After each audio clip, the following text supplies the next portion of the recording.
Welcome to the very first episode of Production Music Demystified with MediaTracks Music, a microcast of music works. Today we have the honour of welcoming our guest Simon James, head of the UK office of Harvest Media. In this mini episode we will discuss production industry and its different areas, trailers, ads, film, TV and games. We'll also give an overview of copyright and some tips to composers and writers entering the industry.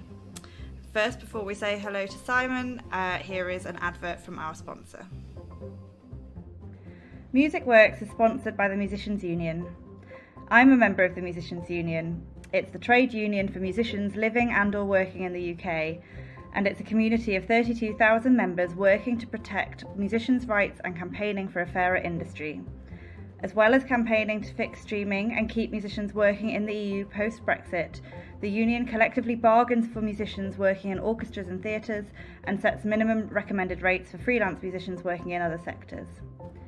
Its expert staff provide contract advice, legal advice and assistance, and a range of benefits and services to help musicians in every aspect of their work. Be part of something bigger and get the recognition you deserve. Join now at themu.org. Welcome, Simon. Thank you so much for joining us. Nice to meet you, Casey. Thank you. So today we're talking to Simon James, and you are going to give us the lowdown on exactly what production music is and the kind of introduction to this series on demystifying production music. But first of all, please would you introduce yourself and tell us a bit about yourself and your career? Sure. I'll try and keep it sweet, though I guess it's been quite a while that I've been in the business. I started back in the 80s when it was still all about vinyl, even just before CD, but not much too before. I've worked as a production music publisher for a variety of businesses, small and large, over that time. I won't go through the list, but through acquisition, there were quite a few businesses, although I pretty much only really ever had one job, which was very much on the marketing side. The longest time was with a company called Music House, which got bought by EMI. So like I say, a small startup and then a big major as well, just in one job. And then in 2014, I took a role with the PRS, heading up the sort of production music representation for writers and publishers at PRS, but also in association with MCPS, the licensing body in the UK. And I did that for just about 5 years and then took voluntary redundancy. And in the last couple of years, I've been working with a company called Harvest Media, which provides a lot of search and distribution tools as software and online services for production music companies and sort of sync businesses in general. So I'm based in London, though the company is Australian. And so I talk to all the European and UK clients for them. So predominantly publishing over 3 decades and a bit, but associated businesses as well. So but it's all kind of glued together by production music over all that time, really. Fantastic. The perfect set of experience to give us some top tips on this complex business now then. Thank you so much. So let's dive into, can you give some sort of overview of what production music actually is, what we mean by that, what the different types of it are? Well, actually, you just used a really interesting word, complex. That's the one thing that it really shouldn't be. Production music should be simple in terms of simple to access and license, affordable, and comprehensively available to anyone who wants to, needs to license some music legitimately into any kind of production, but maybe doesn't have the budget for a well-known tune, and very often doesn't need a well-known tune anyway, because there's an awful lot of music available in the world which is actually potentially improved by not being familiar. There's all sorts of, within then that offering of production music, there's all sorts of different ways that people can access it. But as I say, at its heart, it needs to be simply available and easily licensed. It's about a simplistic rights offering. It's about a kind of assured product, if you like, making sure that users of music get something for a relatively modest fee, and are able to go ahead and use that without fear of finding that there's some dodgy sample in it or whatever. So it's all about legitimacy and assurance of good quality, appropriate music. So that's kind of like, if you like, a legal combination with a creative combination. There's a variety of disciplines in order to get from the studio to the edit suite, and to the users. So I guess we can break down into those components a little bit more. That would be great. Yeah, absolutely.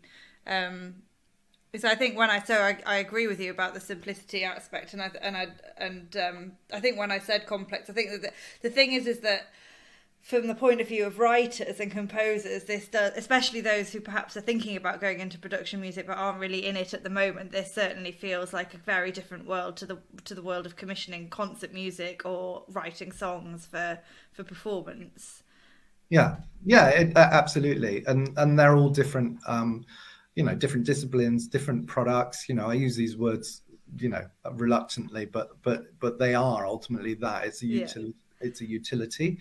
It's a business side of music, offering music as a utility, which is often an unpalatable way of describing something, but I kind of do so to separate it really from the consumer business, which is all about enjoyment and promoting a product or a project or an album or whatever it is because you want fans to love it.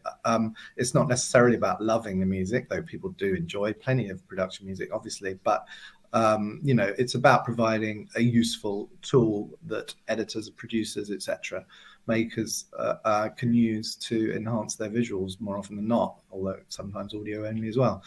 But it seems complex. It's an entirely different model. I mean, for most of my working life, it was kind of only a handful of people really that were dealing with it around the world, and it was sort of brushed under the carpet. Because it's sort of ignored by the mainstream business, but these days there's a lot more people involved and a lot more businesses.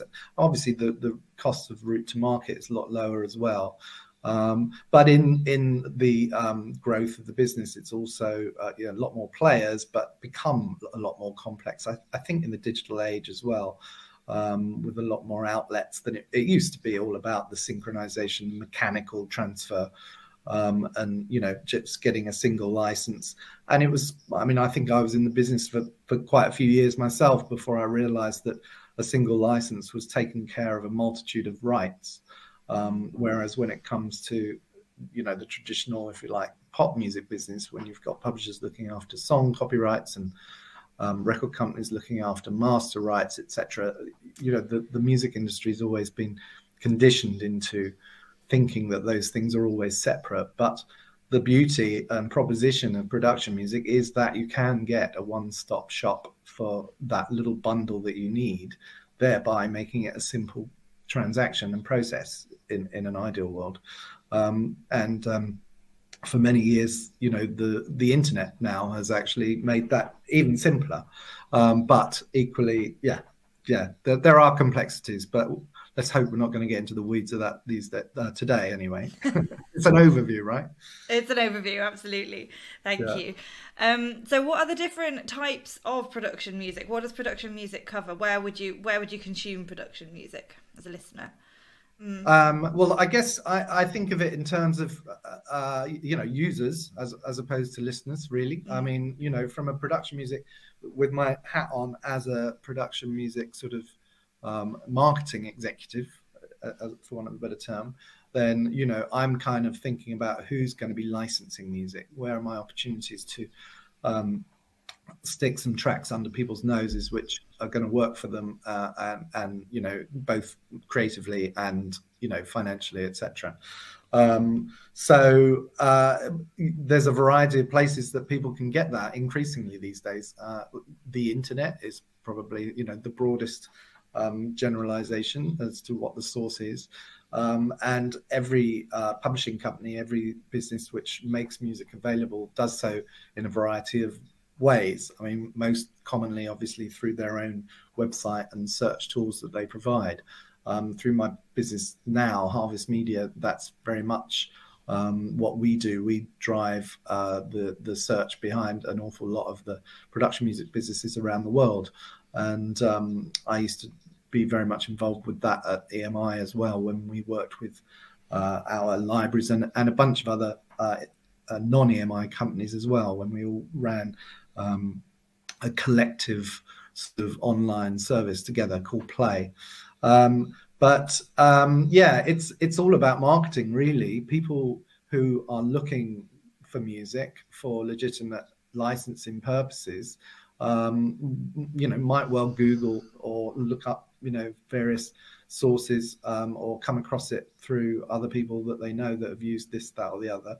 But quite often they're promoted too as well. So it's about awareness of different labels and sources in the marketplace, and even writers themselves going out, obviously, and promoting themselves through socials, etc., and projects that they might produce. And so are there different outlets for different actual types of media? So think about where the music would actually end up. If you're looking for your music to end up on TV, in films, in games, in adverts, I'm sure there are outlets that I've not thought of there, Yeah, I see what you mean. I'd say that certainly some catalogues promote themselves in certain areas more than others. Some have stronger reputations and presence in certain genres and certain markets than others. I'd say probably the trailer market, the movie trailer market, is a good example of that. That's a very specialist area of very high quality, multi-channel tracks that might be promoted in certain, to those people that are making those trailers, and it's often at the higher end of the licensing model as well.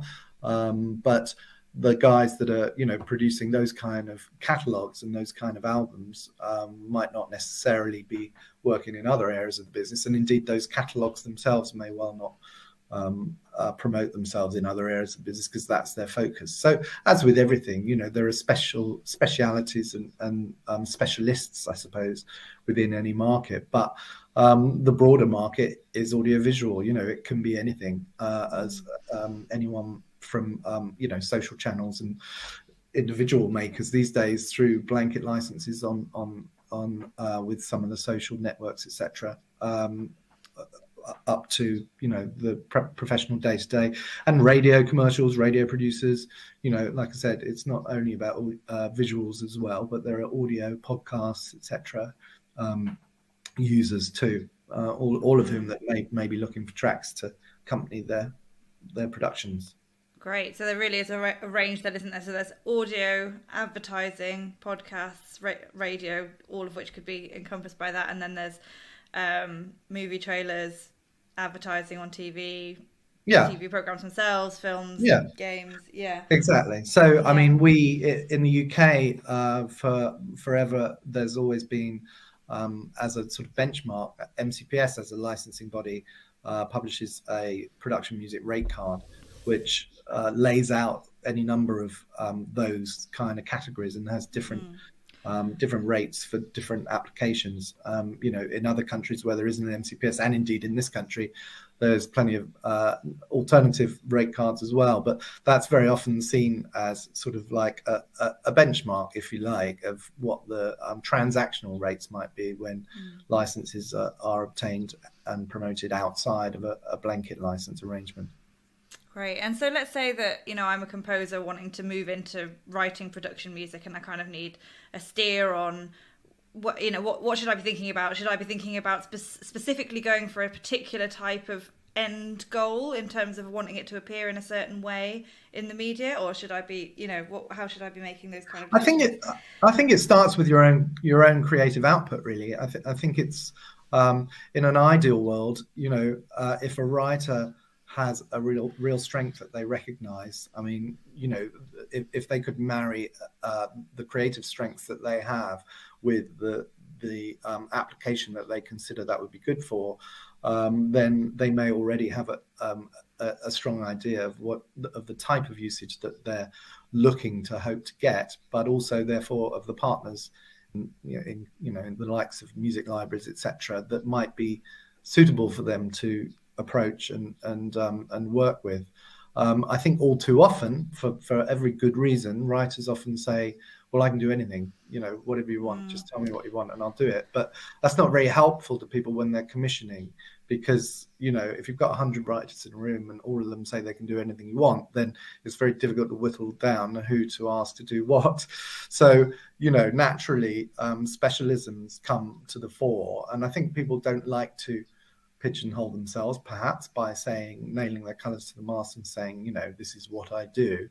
But I actually think that it's more helpful to do that, especially if you do your quiet research as to whom that specialism may be useful to, and approach them by demonstrating any research that you've done into what they do, and highlighting, you know, the marriage that you see between your work as a writer and the partner that you're looking to, you know, making reference to the kinds of stuff that they often would do.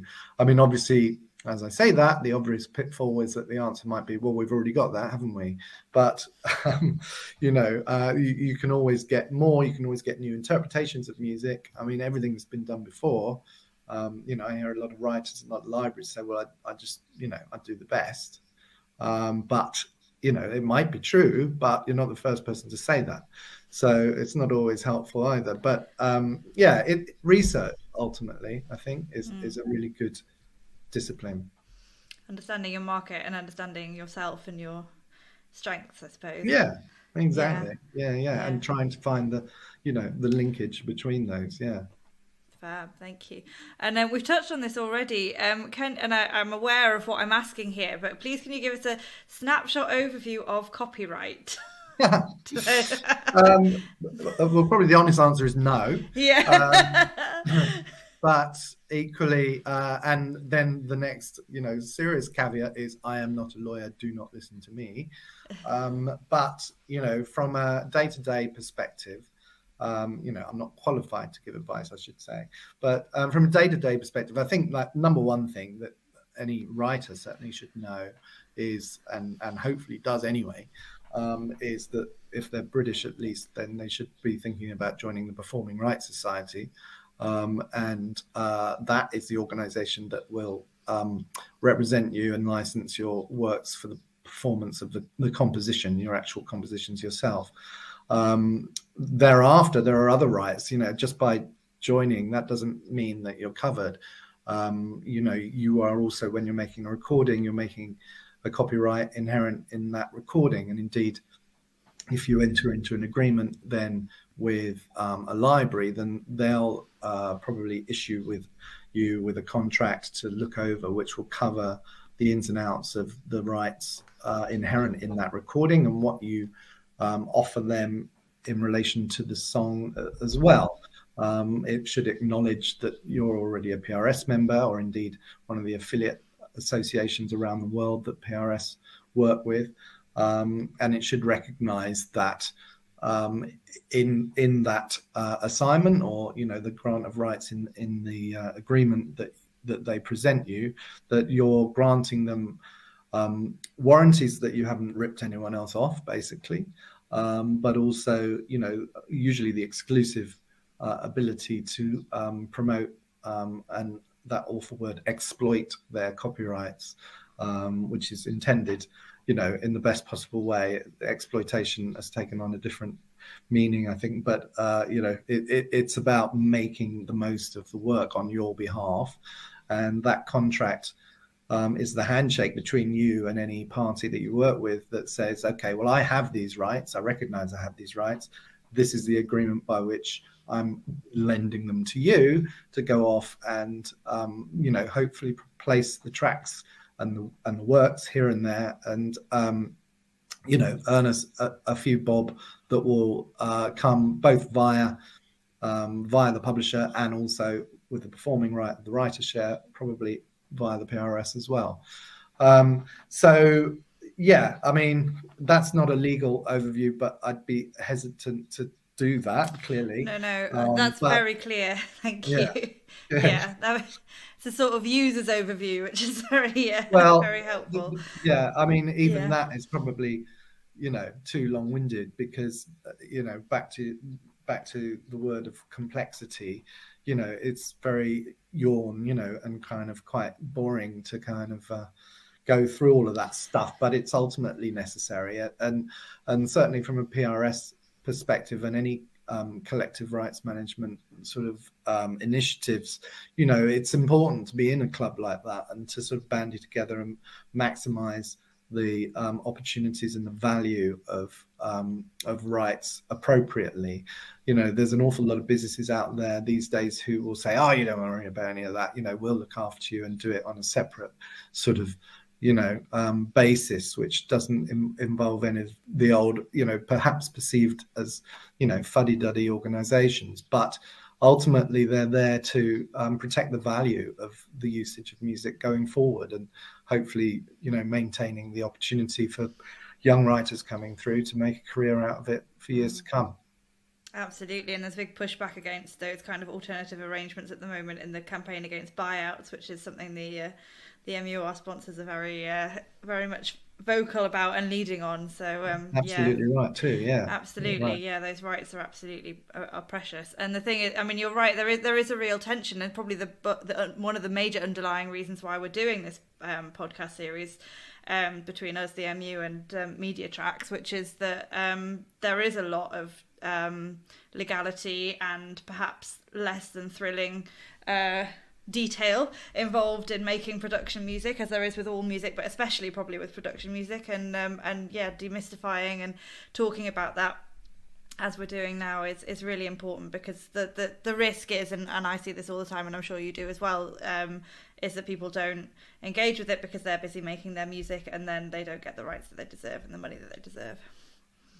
Absolutely, yeah, no, and it's critical, and it's great to see these days that there is a lot more awareness, but equally I think there needs to be a lot more awareness, because there's a lot more sort of entrapments out there which might grab people as they go along, whereas once upon a time it was much more, I mean, again, when I started in the business, you couldn't record music at home. In fact, very much you had to engage with a publisher in order to get someone to invest in making a recording for you, just to do a few tracks, because unless you were wealthy, you didn't have a recording studio at your fingertips. These days you do, but equally that means there's millions more people making music, and therefore there's a lot more people not being able to get their music released very easily, and therefore it's sort of, that's good fodder for exploitative markets to open up and to sort of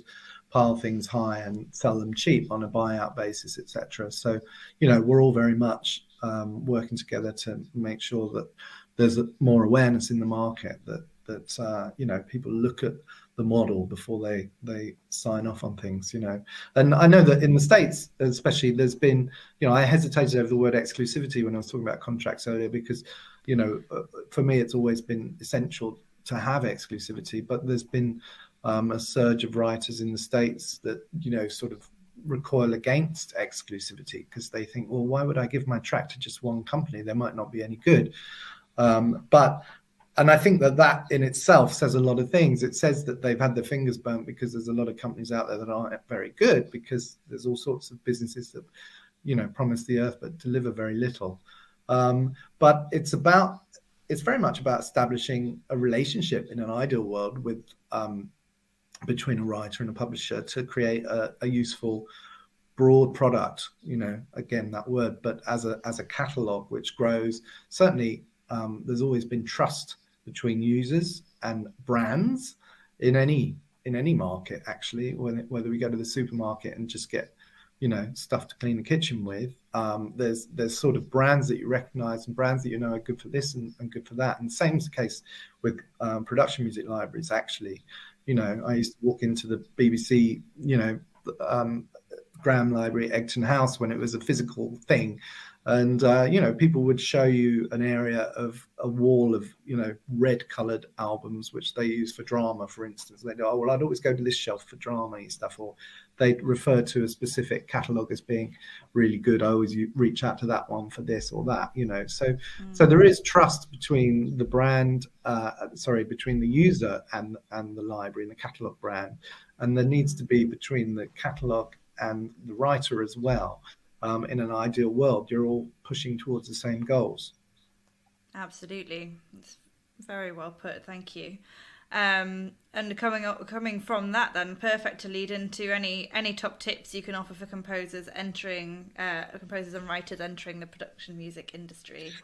Well, yeah, I think I kind of went early on that, because it's about, like I said earlier, really that would be about knowing yourself, knowing your music, knowing your style, knowing what you're aiming for, perhaps, and then doing some research. I mean, it's about then research into legitimate models.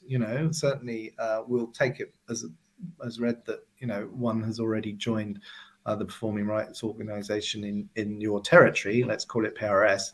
But thereafter, who's best placed, who's the best creative fit, as well as the kind of business fit to what's the ideal world look like? Who do I want my music to be shown around by? Who do I want going out there and selling it for me? It's about doing research into that. And as I said, that's about understanding your own strengths and weaknesses, perhaps, and leading on your front foot. Going in and sort of, if it's a cold approach to a catalogue, I mean, these days, sorry to say, but everyone gets 100 emails a day. And, if the subject heading is new composer, then it might not be the first thing that gets looked at that afternoon. But if it is a cold approach, then, you've got to find novel ways of doing that, as we always have done with our clients ourselves.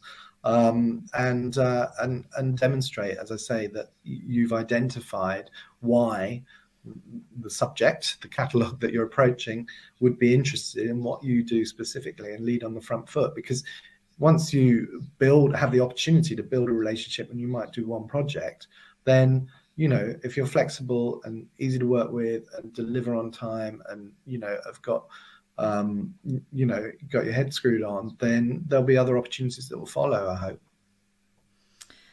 That's really, really helpful advice, and so practical. And what underpins it for me, what I've really taken from that, is the understanding that you're worth investing in, and that you're worth having good relationships within the industry from the word go. But it's interesting hearing you talk. I've heard this sort of like narrative going from things being relatively so when you couldn't make music yourself, obviously the whole industry was much smaller, and it was much more controlled, in the sense that you needed these collaborations in order to get your music out there.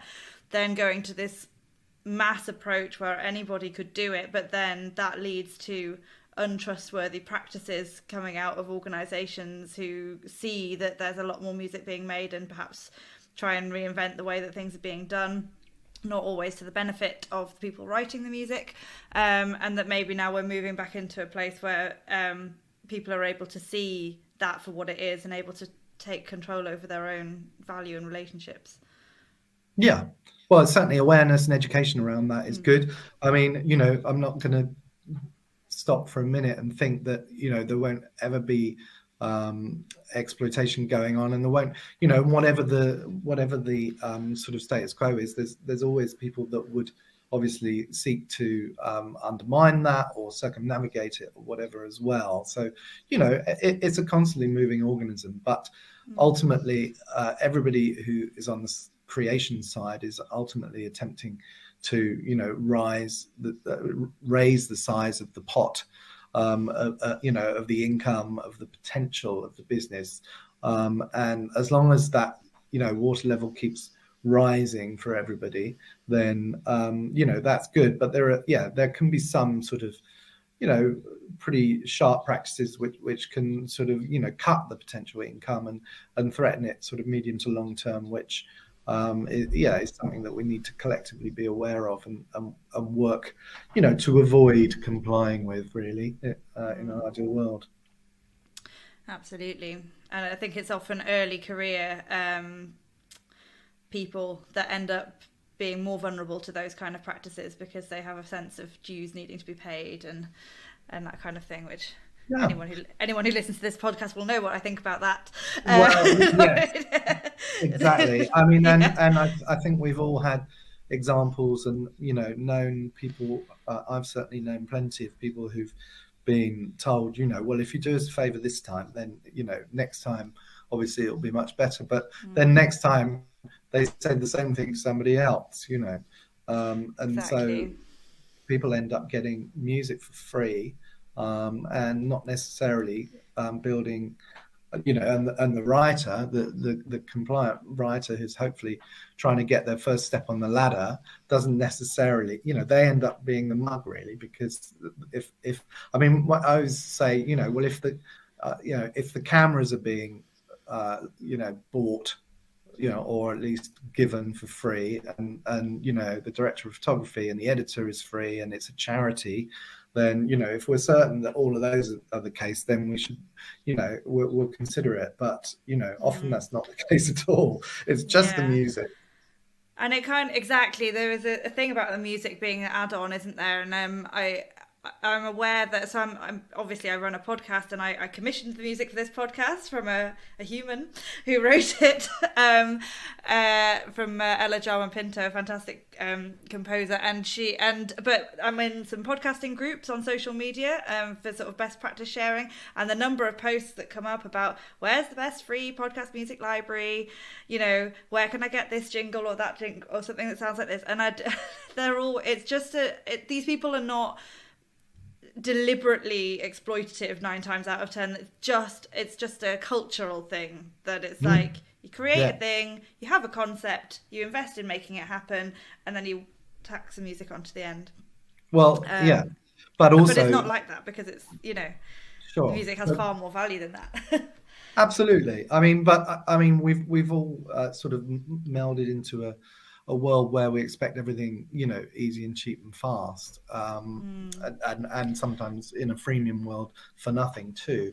Obviously the commercial streaming platforms, I won't name anyone individually, but they fostered that sort of mindset whereby you sort of just expect to click and just get on with it. Money changing hands can sometimes be a shock concept, and indeed models like that are can evolve, where if it's ad supported or whatever, then in certain circumstances, then those models exist too. I get that, but that's where it gets complex. Yeah, exactly. And we've moved away from microcast territory and into, let's get into the nitty gritty, haven't we? So perhaps we should round it off there. But it's been really fantastic to talk to you about this, and thank you so much for opening our series with this great overview. I'm sure it'll be really useful for people. Hope so, Katie. Thanks for your time. Good to meet you. Thanks for your time. Yeah, good to meet you too. Thank you so much. Good. Good.